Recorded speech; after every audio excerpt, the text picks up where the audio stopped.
Right. Okay.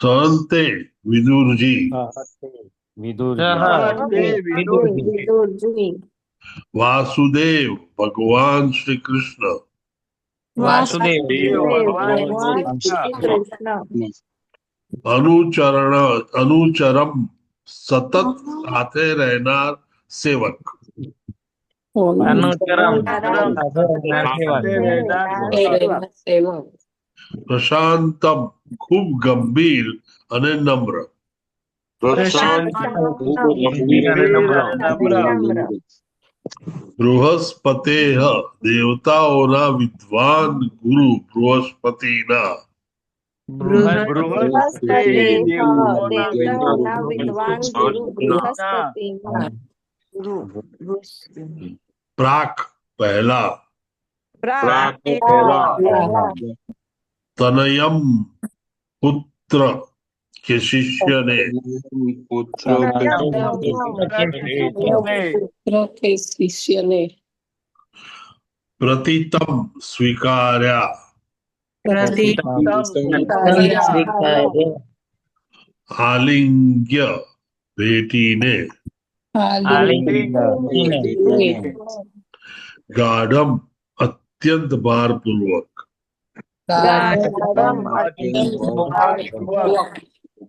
પ્રણયેન પ્રેમથી ભદ્રમ કલ્યાણકારી કલ્યાણકારી સ્વાનામ તેમનું પોતાનું તેમનું પોતાનું અપૃચ્છત પૂછ્યું ભગવત પૂર્ણ પુરુષોત્તમ ભગવાનનું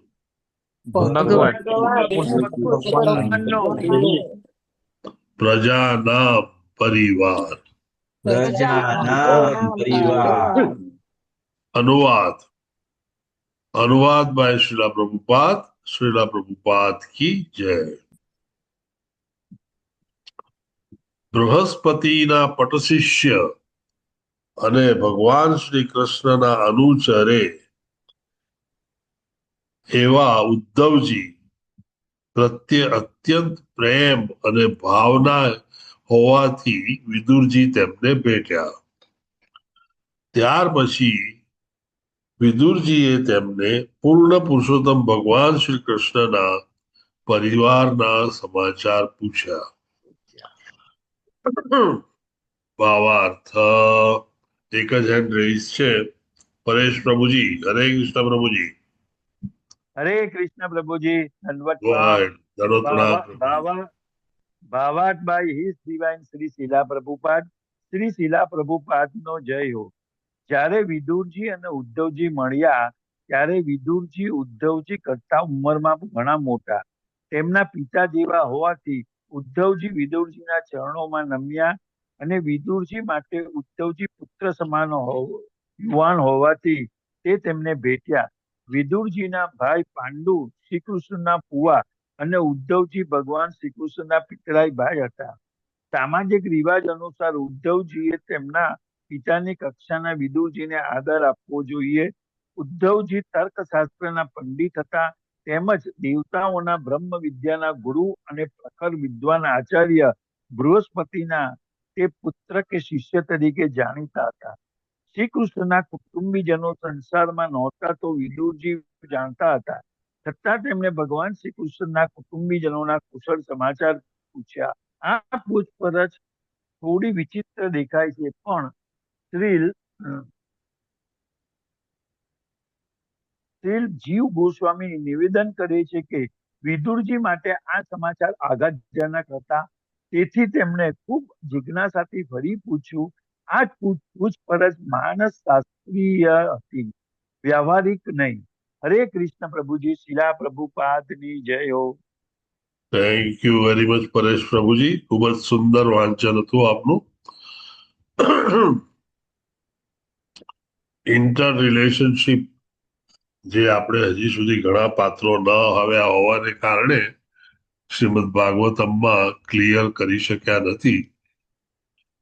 ઉદ્ધવજી એ શ્રી કૃષ્ણના ફર્સ્ટ કઝિન ભાઈના પુત્ર કે બહેનના પુત્ર જેને કહેવાય તે, અને તેઓ ઉંમરમાં સરખા, આમ વિદુરજીથી ઘણા નાના. વિદુરજી આવેશમાં આવી અને શરૂઆતમાં તેમને મળ્યા પછી તરત તેમને રિક્વેસ્ટ કરે છે કે તે તેમના ગુરુ કે સ્પિરિચ્યુઅલ માસ્ટર બને. ઉદ્ધવજી વિનમ્રતાથી સમજી જાય છે કે પોતે તેમના પુત્ર સમાન હોવાથી તેમને ગુરુ જ્ઞાન આપવું એ કદાચ થોડુંક ડિફિકલ્ટ પડે, અને તેથી તેઓ ઘણી જ વિનમ્રતાથી તેમને સજેશન કરે છે કે મૈત્રેય મુનિ એ મારેથી પણ વધારે વિદ્વાન છે અને ઉંમરમાં પણ આપથી મોટા છે, તો આપ તેમની પાસે જઈ અને તેમને ગુરુ બનાવો એવી મારી અભ્યર્થના છે. આમ તમે કોઈ પોઝિશન નકારતા હો તો પણ જ્યારે તેમાં વિનમ્રતા ઉમેરાય ત્યારે એ ઘણું જ સાંત્વન આપનારું હોય છે. મૈત્રેય મુનિ તે પણ એક વિદ્વાન ઋષિ હતા અને શ્રીલ વ્યાસદેવના મિત્ર હતા. જ્યારે વ્યાસદેવ જેવા મહાન માણસના મિત્ર હોય ત્યારે તેમનું જ્ઞાન કેટલું વિશાળ હોય તે આપણે સમજી શકીએ. ઉદ્ધવજી જ્યારે વિદુરજીને મળે છે ત્યારે તુરત જ તેઓ તેમને પગે પડે છે, કારણ કે તેઓ ઉંમરમાં ઘણા મોટા છે અને વિદુરજી પણ પ્રેમથી તેમને હૃદય ભેટે છે જેમ કોઈ પુત્રને તેઓ આવકારતા હોય. આમ આ સામાન્ય શિષ્ટાચાર એટલો અગત્યનો હોય છે કે આ માટેના તમારી મનની ધારણાઓ પ્રમાણે જયા કરતા જે શિષ્ટાચાર છે તે પ્રમાણે જ આપણે વર્તવું જોઈએ. વિદુરજી ને સમાચાર મળી ગયા હોય છે કે કૃષ્ણ ભગવાન આ દુનિયા છોડીને ગયા છે, અને સાથે સાથે તેમના બધા જ એસોસિએટ પણ આ દુનિયા છોડીને, એટલે કે યદુ વંશ આખો આ દુનિયા છોડી અને જતો રહ્યો છે. છતાં પણ તેઓ અહીંયા બહુ સહજતાથી જ પૂછી નાખે છે કે કૃષ્ણ ભગવાન કેમ છે. જ્યારે તમે કોઈના ભાઈને મળો ત્યારે તેની યાદ આવે એ સ્વાભાવિક છે, અને આમ ઉદ્ધવ એમના ફર્સ્ટ કઝિન હોવાથી તેમને જોતા જ કૃષ્ણ ભગવાનની યાદ આવે એ ખૂબ જ સ્વાભાવિક છે. કૃષ્ણ ભગવાનના શિષ્યો, ભક્તો, અનુયાયી જે કહો તે, આ બધા જ જે લોકો કુરુક્ષેત્રના યુદ્ધમાં બચ્યા તે બધા જ કૃષ્ણ ભગવાનના શુદ્ધ ભક્તો હતા. શુદ્ધ ભક્ત હોવાને કારણે તેઓ કૃષ્ણ ભગવાન સાથે અંતરથી જોડાયેલા હતા, અને તેથી જ જ્યારે કૃષ્ણ ભગવાન આ પૃથ્વી છોડી, આ ભૌતિક જગત છોડી અને ગોલોક વૃંદાવન પાછા જાય છે ત્યારે તે સમય ખૂબ જ આઘાતનો હોય છે. ફર્સ્ટ કેન્ટોમાં આપણે જોયું હતું કે યુધિષ્ઠિર મહારાજ વિચારતા હોય છે અને તેમને ઘણી બધી અમંગળ સાઇન્સ કે ચિહ્નો દેખાય છે, અને તે વિહવળતાથી તેમને જોઈ અને એક પછી એક ગણાવી અને તેમના બંધુઓને કહેતા હોય છે કે આવું બધું કેમ છે. છેલ્લે તેમના બંધુઓને અનુજ બંધુઓને તે કહે છે કે અર્જુન ને ગયા ને 7.5 મહિના થયા તોય હજી કેમ તે પાછો આવ્યો નથી. આ બધા પાછળનું કારણ કંઈક અમંગળ બન્યું છે તેવું એક ઇન્ટ્યુઝન એ પોતાનામાં થયું અને તે દર્શાવવા માટે આ બધું બતાવી રહ્યા છે. કૃષ્ણ ભગવાન ગયા અને વિદુરજી જ્યારે પાછા રાજમહેલમાં આવે છે ત્યારે યુધિષ્ઠિર મહારાજ એક આજ્ઞાંકિત પુત્ર સમાન તેમનું સ્વાગત કરી તેમને બેસાડી ઉચ્ચ આસન આપી તેમના પગ ધોઈ અને તેમને તેમની જાત્રાઓ વિશે પૂછે છે. ત્યારે વિદુર મહારાજ ખૂબ જ ડિટેલમાં બધું જ વર્ણવે છે, પરંતુ તેઓ કૃષ્ણ ભગવાન કે તેઓ નીકળી ગયા છે આ દુનિયામાંથી તે વિશે એક શબ્દ પણ બોલતા નથી. એવું કહેવાય છે કે જ્યારે અમંગળ વસ્તુ બની હોય, અશુભ વસ્તુ બની હોય અને તેને વિશે સ્પેસિફિકલી પૃચ્છા કરવામાં ન આવે તો બને ત્યાં સુધી આ અમંગળ કે અશુભ વસ્તુને બધાની વચ્ચે જાહેરમાં બોલવાથી અને ડિસ્કશન કરવાથી દુઃખ વધે છે અને તેથી તેનું કોઈ પણ વિસ્તરણ ડિસ્કશન કે તેને યાદ કરવાનો પણ પ્રયત્ન કરવો જોઈએ નહીં. ફક્ત જ્યારે પૂછવામાં આવે ત્યારે તેનો બને તેટલો ટૂંકો અને સાચો જવાબ આપી અને તેમાંથી બહાર નીકળી જવું જોઈએ તેવું એ વખતે શ્રીમદ ભાગવતમમાં ડિટેલમાં વર્ણવવામાં આવ્યું છે અને એક શીખ આપવામાં આવી છે. આ શીખ વિદુર મહારાજે પોતે કરેલા વર્ણનમાંથી ઉત્પન્ન થયેલી એક શિખામણ છે. વિદુર મહારાજ ક્યારે યુધિષ્ઠિર મહારાજને કે કોઈને કંઈ કહેતા નથી જ્યાં સુધી અર્જુન બધું ડિસ્ક્રાઇબ કરતો નથી.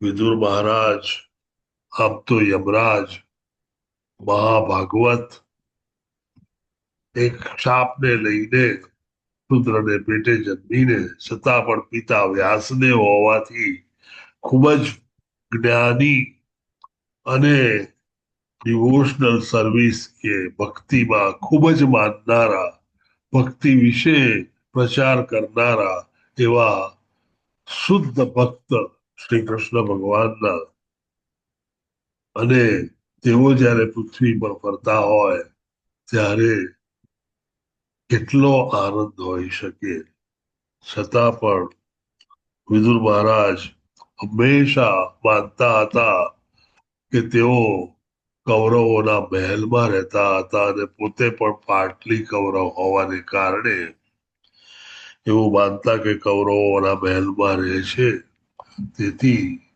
તેઓ ઘણા બધા અશુભ વસ્તુઓથી કોન્ટામિનેટ થયેલા છે અને તેને કારણે તેમને પાપનો ઘણો સંગ્રહ કરી બેઠા છે.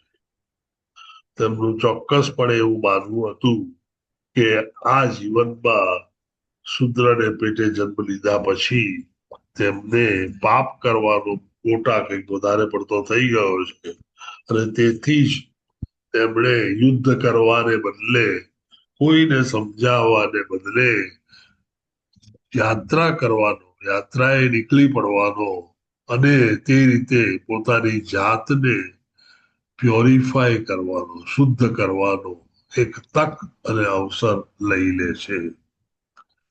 બધી જ યાત્રાએ ગયા પછી તેઓ ઘણા બધા જ્ઞાની તો હતા જ અને વધારે થયા, પુણ્ય મેળવ્યા અને આમ તેઓ પાછા એ જ સ્ટેજ પર જે યમરાજના સ્ટેજ પર હોય તે સ્ટેજ પર આવે છે.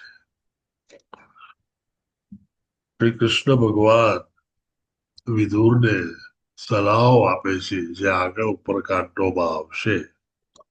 અને વિદુર ભગવાન, વિદુર મહારાજ પણ અનેક સલાહો, અનેક નીતિઓના ઘડનારા છે, જેને તમે અને હું જાણીએ છીએ કે વિદુર નીતિ તરીકે ઓળખીએ છીએ.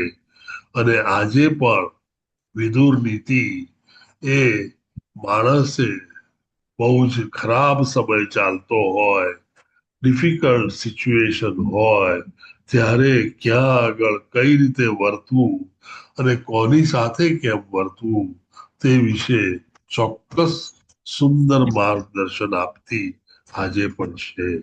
અને આ વિદુર નીતિ આગળ પર આપણે જોઈશું એ એટલી ઉત્કૃષ્ટ છે કે તેના પરથી જ્યારે તે વાંચીએ ત્યારે આપણને ખ્યાલ આવે કે વિદુર ભગવાન, વિદુર મહારાજ કેટલા અજ્ઞાની હતા.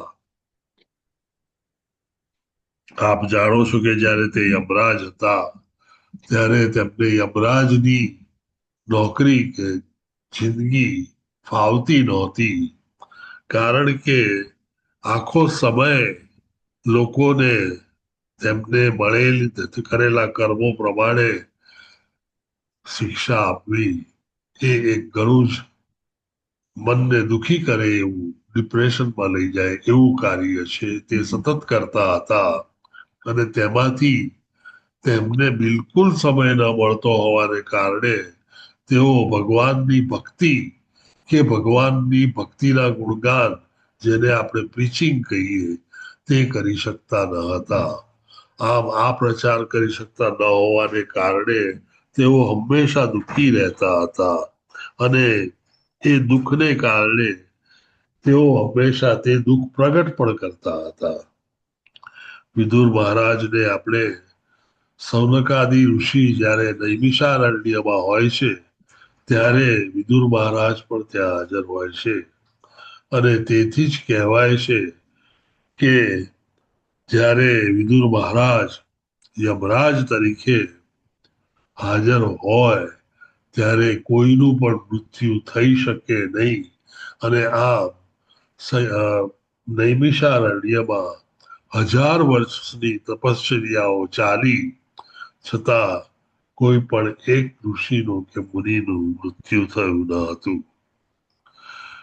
આમ આપણી આજુબાજુ બનેલી અનેક ઘટનાઓને ભેગી કરીને આપણે જો વિચારીએ તો એ એક જુદો જ સમય સતયુગ હતો. અને એ સતયુગમાં લોકોની જિંદગી હજારો વર્ષની હતી. તેમાંથી 1000 વર્ષ તો તે લોકો તપ કરી જાણતા હતા. આ બધી વસ્તુઓ આપણા માટે વિચારવી પણ મુશ્કેલ છે. તો કદાચ જીવવાની આવે તો જીવી શકીએ કે કેમ, એ એક પ્રશ્ન ઉભો થાય. જો આપણે એ સતયુગની જિંદગી જીવવી હોય તો આપણે પણ તેવા ગુણિયલ, ગુણવાન અને ગુણશીલ થવું પડે. તો જ એ ખૂબ જ ભવ્ય યુગના આપણે સાક્ષી થઈ અને જીવન જીવી શકીએ. એ યુગ એવો હતો કે જ્યારે લોકોમાં ખરાબ વિચારો ના આવતા, અને જો એકાદને ખરાબ વિચાર આવ્યો હોય તો તેને માટે તેને દંડ થતો. એવું કહેવાય છે કે કળિયુગમાં આપણે જ્યાં સુધી ખરાબ વિચારો કરીએ ત્યાં સુધી કઈ વાંધો નથી. કેમ? તો કે આપણે કાર્ય કર્યું નથી એટલે પાપ ન લાગે. પરંતુ સતયુગમાં જો તમને ખરાબ વિચાર આવ્યો હોય તો it is as good as તમે એ કર્મ કર્યું છે, અને તેથી તેનું પાપ પણ તમને લાગે છે. આમ ગાંધીજી કહેતા હતા તેમ મન, વચન અને કર્મ ત્રણેયથી શુદ્ધ હો ત્યારે જ તમે સતયુગમાં જીવન જીવી શકો. સતયુગના વિદુરજી સિવાયના અનેક દાખલાઓ છે કે જ્યારે લોકો હાઈ થિંકિંગ અને સિમ્પલ લિવિંગ માં માનતા હતા.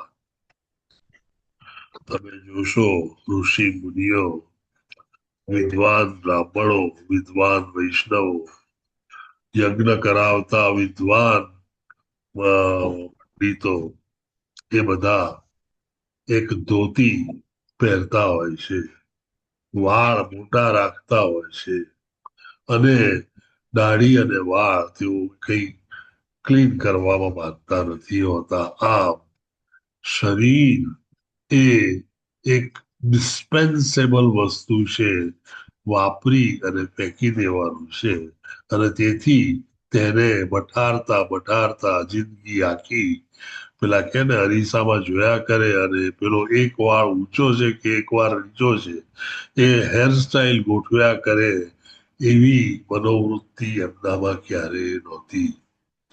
અને તેથી જ તેઓ બધા હાઈ થિંકર્સ હતા, પણ જીવવામાં ખૂબ જ સાદું અને સિમ્પલ જીવન જીવતા હતા. તમારામાંના ઘણાએ નામાનિષ્ઠા દાસ પ્રભુજીના રૂપમાં ગયા હશો. બેસવાની એક ખુરશી, સુવાની એક સાદડી, અને મારાથી પૂછાઈ ગયું કે ઓશીકું નથી, એટલે એમણે પોતાનો હાથ ફોલ્ડ કરી અને કે ઓશીકું તો આ રહ્યું. આને સાદી જિંદગી કહેવાય, સિમ્પલ જિંદગી કહેવાય, જેમનો પાયો બને તેટલી જરૂરિયાત ઓછામાં ઓછી હોવી જોઈએ. આપણે જરૂરિયાતોને એટલી લંબાવીએ છીએ કે 4 જાતના ચપ્પલ હોય ને 3 જાતના બૂટ હોય ને કદાચ વધારે જાતના શર્ટ ને પેન્ટ હોય કે જેને કોની સાથે સરખાવીએ ને મેચ કરીને પહેરીએ. આ બધી વસ્તુઓ ખરેખર આપણને ખોટા માર્ગે દોરે છે, ખોટી જગ્યાએ આપણું ધ્યાન કેન્દ્રિત કરે છે, અને આપણે આપણી જિંદગીનો સમય વેડફીએ છીએ. આપણે આપણો સમય આપણે શું વિચારીએ છીએ તેમાં ગાળીએ. આપણી કોન્શિયસનેસ ક્યાં વધારે હોય છે તે જોઈએ. કોન્શિયસનેસ એ શું છે? તમે જે વસ્તુમાં તમારું ધ્યાન રહેતું હોય એ તમારી કોન્શિયસનેસ. જો તમારું ધ્યાન ફિલ્મના પોસ્ટરમાં રહેતું હોય, ભલે એ તમારી સામે ન હોય, તો તમારી કોન્શિયસનેસમાં એ ફિલ્મ છે. જો એ કૃષ્ણમાં રહેતું હોય તો તમારી કોન્શિયસનેસ કૃષ્ણ ભગવાનમાં છે. આમ આપણે જોવું જોઈએ કે આપણી કોન્શિયસનેસ બને તેટલી સદવિચારોમાં, સારા ભાવોમાં અને સારા પ્રત્યક્ષ લોકોમાં રહે, તો ચોક્કસ આપણને આપણા વિચારો પણ સારા થશે. અને જો વિચારો સારા હશે તો આપોઆપ આપણા કાર્યો સારા જ હશે. આપણા એક્શન અને કાર્યો બી સારા જો હશે તો આપણું કેરેક્ટર બિલકુલ સુંદર હશે, ક્યાંય કોઈ તકલીફ નહીં હોય. આમ બધી જ શરૂઆત કોન્શિયસનેસ થી થાય છે, અને તેથી જ આપણે આ મુવમેન્ટમાં જોડાયા છીએ, કૃષ્ણ કોન્શિયસ મુવમેન્ટ. અને આમ વિચારોનું ઘડતર કરવું અને જ્ઞાનથી વિચારોને કેળવવા અને આપણી કોન્શિયસનેસને શુભ વસ્તુઓમાં રાખવી, એ બે મેસેજ આજના આપણે મેળવીએ તો પણ ખૂબ જ છે. અમરીશ પ્રભુજી, હરે કૃષ્ણ પ્રભુજી. હરે કૃષ્ણ પ્રભુજી. હરે કૃષ્ણ કાપડિયા પ્રભુજી. હાજી બોલો બોલો પ્લીઝ. પ્રભુજી, I seek your clarification on one thing. આજના લેક્ચર પરથી જે એમ લાગ્યું કે તમે જે કર્યું તે, but I want your clarification still, કે વિદુરજી ને ઉદ્ધવજી મારફતે શ્રી ભગવાન શ્રી કૃષ્ણ એમની લીલા સંકેલી લીધી, એમની જાણ થઈ ગઈ.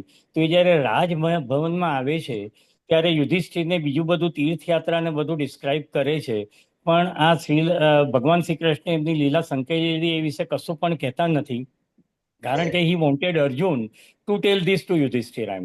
તો હવે મારે just I want your clarification on one aspect, કે આમાં વિદુરજી રાજભવનમાં તીર્થયાત્રામાંથી પહેલા આવે છે કે અર્જુનજી પહેલા આવે છે? What is actually your this thing? હા હા તમે ક્રોનોલોજી જોશો તો વિદુર ભગવાન પહેલા આવે છે અને એક ઠેકાણે જરા થોડી કોન્ટ્રોવર્સી ત્યાં છે. એક ઠેકાણે એવું આવે છે શિલા પ્રભુપાદના પોપટમાં કે અર્જુન આવી ગયા છે, પણ પણ આમ સિક્વન્સ જોઈએ તો વિદુરજી પહેલા આવે છે અને અર્જુન બી આવ્યા પછી તરત એ કહેતા નથી, કારણ કે એ જોયા કરે છે કે વિદુરજી અહીંયા જ છે, તેમને ખબર છે અને છતાં તેઓ બોલતા નથી. તો વડીલ નથી બોલતા તો એની પાછળ કંઈક કારણ હોવું જોઈએ, પણ છેલ્લે સુધી તે કારણ ન સમજી શકવાને કારણે અલ્ટિમેટલી પછી તે યુધિષ્ઠિરને કહે છે. આમાં તમે એક કોન્ટ્રાસ્ટિંગ વસ્તુ જુઓ કે કૃષ્ણને પ્રેમ કરનારી બે વ્યક્તિઓ, બે શુદ્ધ ભક્તો, બે મહાભાગવત મોટા, યુધિષ્ઠિર મહારાજ અને વિદુર મહારાજ. વિદુર મહારાજ ઉદ્ધવજીને મળે છે અને તરત જ પૂછે કે કૃષ્ણ ભગવાન કેમ છે. તેમને એકચ્યુઅલી ખબર છે કે મરી ગયા છે, તેઓ નથી. એમની લીલા સંકેલી લીધી છે એમ. પણ એ પૂછી નાખે છે ઇમોશનલ થઈને. જ્યારે યુધિષ્ઠિર મહારાજ અર્જુનને હજારો સવાલ પૂછે છે પણ તેમની હિંમત ચાલતી નથી કે ક્યારે એ પૂછે કે કૃષ્ણ ભગવાન કેમ છે, ભગવાન કેમ છે એવું પૂછાય જ કેમ. એ એક ધર્મ છે અને ધર્મરાજ યુધિષ્ઠિર એવો સવાલ કદી કરી જ ન શકે કે ભગવાન કેમ છે. ભગવાન તો વ્યવસ્થિત અને સરસ અને સુંદર જ હોય. આ બધું ઘણું બધું ઇન્ટરવોવન છે અને સમજવા જેવું ઘણું બધું છે. એટલે as a mark of respect એટલે અર્જુન ઇઝ કીપિંગ ક્વાઇટ, કેમ કે હી વોન્ટ્સ અર્જુનને એ હોય છે કે વિદુરજી વડીલ હોવાને કારણે એમના મોઢામાંથી એ પહેલા આવે, પણ જયારે નથી કહેતા ત્યારે પછી અર્જુન કહે છે. એનો મતલબ એ થયો ને પ્રભુજી? હાજી હાજી. ઓકે, હરે કૃષ્ણ. હરે કૃષ્ણ. અમરીશ પ્રભુજી, આજે કોઈની સેવા? I think we have lost Amrish Prabhuji. Okay, fine. I think time થઈ ગયો છે. વાંચા કલ્પતરુભ્યશ્ચ કૃપા સિંધુભ્ય એવ ચ પતિતાનાં પાવનેભ્યો વૈષ્ણવેભ્યો નમઃ. વૈષ્ણવેભ્યો નમો નમઃ. અનંત કોટી વૈષ્ણવ કી જય. શીલા પ્રભુપાદ કી જય. ગ્રંથરાજ શ્રીમદ ભાગવતમ કી જય. સદગુરુ દેવ કી જય. હરે કૃષ્ણ હરે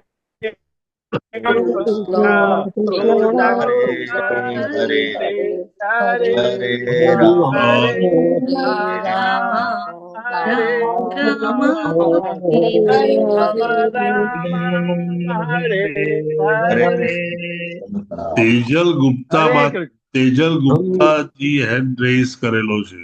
સોરી. હરે કૃષ્ણ પ્રભુજી. હરે કૃષ્ણ માતાજી, બોલો બોલો. આજે અમારે સુધા સેવા કરી છે અમે. આજે મારા સાસુનો દિવસ છે ને એના માટે, એના નિમિત્તે. Wonderful wonderful.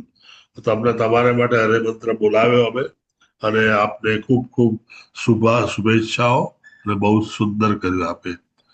હરે કૃષ્ણ ટુ એવરીવન. હરે કૃષ્ણ. હરે કૃષ્ણ. હરે પ્રભુ. હરે કૃષ્ણ પ્રભુજી. હરે કૃષ્ણ માતાજી. હરે રેકોર્ડિંગ હરે કૃષ્ણ પ્રભુજી. હાજી. હરે કૃષ્ણ. હું રેકોર્ડિંગ બંધ કરી દઉં. હરે કૃષ્ણ પ્રભુજી. દંડવત પ્રણામ. ગુરુ પૂર્ણિમા પ્રભુજી. દંડવત પ્રણામ. દંડવત પ્રણામ માતાજી. કૃષ્ણ પ્રભુજી, દંડવત પ્રણામ.